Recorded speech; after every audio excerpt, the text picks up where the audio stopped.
নমস্কার, আমি কাঞ্চন মুখার্জি, রাসবেরি শৈলশিকের যারা আমাকে ভালোবাসেনি দেখে এলাম।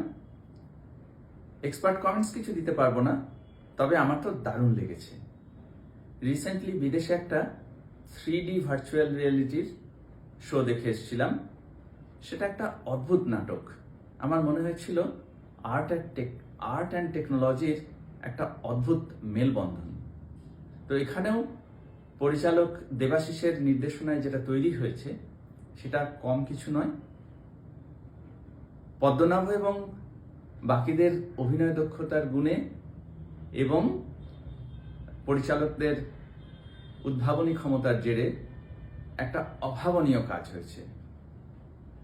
আমাদের দেশে নিউ এজ থিয়েটার কতটা কি এগিয়েছে আমি জানি না, তবে এটা বোধহয় একটা মাইলস্টোন। এই মাইলস্টোন হয়তো মিস করতাম যদি নাটকটা না দেখতাম। আপনারাও দেখতে পারেন, খুব ভালো হয়েছে। ধন্যবাদ।